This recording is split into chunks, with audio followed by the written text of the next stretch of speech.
You ever feel like you've hit a wall in a friendship? You know, that really frustrating feeling where you just can't seem to get any closer? Well, what if that wall isn't really a dead end? What if our connections aren't even supposed to move in a straight line? What if, instead, they follow a path that's a lot more beautiful and a lot more forgiving? Let's dive into that. So this whole idea really comes down to this one amazing word, undulant. It means rising and falling in waves. Just think about that for a second. I mean, how perfect is that for describing life? Almost nothing we experience moves in a perfectly straight line. Things flow, they ebb, they curve, and as we're about to see, that might just be the secret to our relationships too. So take a second and think about it for yourself. When was a time you were working towards something, and the path forward was just, well, messy, full of twists and turns you didn't expect? Just hold on to that feeling, because it's the key to everything we're about to unpack. Okay, so to understand this new way of thinking, we first have to look at the trap that so many of us fall into. We have this tendency to treat our social lives like a video game, where the only goal is to win, to level up every single relationship to its absolute maximum potential. And this is that feeling, right? That hit-a-wall feeling.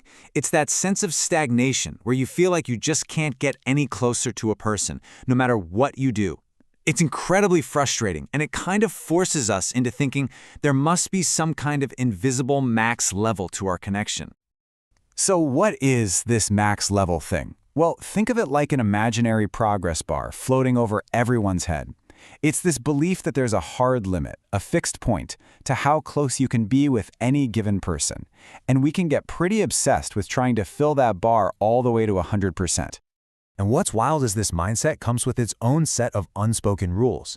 It tells us that everyone has a different potential for closeness with you, which, by the way, is exactly where ideas like the friend zone come from. It also suggests these levels are pretty much set in stone, and that if you try too hard, you'll only make things worse. Wow. I mean, this quote just captures it perfectly. It really shows the danger of this max level thinking. When you're so laser-focused on reaching that goal, you can pour so much energy and pressure into it that you just overwhelm the connection. That need to level up can actually shatter the very thing you're trying to build. And right here, this is the pivot. This is the moment we have to stop and challenge that entire way of thinking. Because what if we've been focused on the wrong thing this whole time?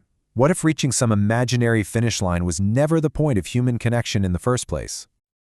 So, if it's not a game to be won, then what is it? Well, this is where a whole new perspective comes in. Instead of seeing our relationships as a game, let's start seeing them as a dance, a shared process, not a destination. Let's actually put these two mindsets side by side, because the difference is, well, it's night and day.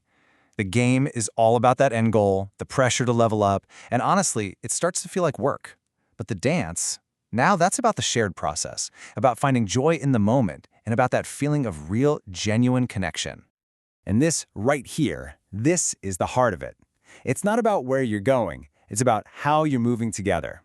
The relationship is the experience you share along the way, not some arbitrary level you're trying to unlock. This just puts everything into perspective. If someone doesn't want to engage in that shared process with you, if the dance feels one-sided, then what's the point of reaching max level anyway?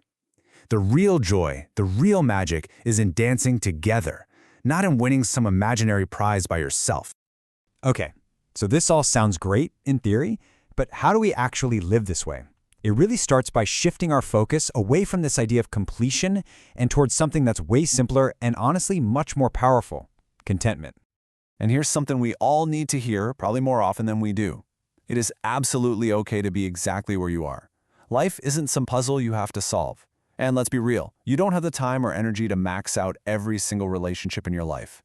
If both people are content with the connection just as it is, that is a success. That's the win. All right, so let's boil this all down. What's the takeaway here? How can you start embracing this idea of the dance in your own life, like right now? It really comes down to these three simple but powerful shifts in your thinking. First, reframe what progress looks like. Stop looking for that straight line and learn to appreciate the natural curves and waves. Second, value the process. Focus on the actual joy of the dance itself, not the destination. And finally, choose contentment. Find peace and success in the relationship exactly as it is, in this moment. And I want to leave you with this beautiful idea, because it just wraps everything up so perfectly. It's such a powerful reminder that those messy, winding, unpredictable paths, that's where life truly happens. Your goal isn't to straighten out the road, it's to learn the steps to the dance.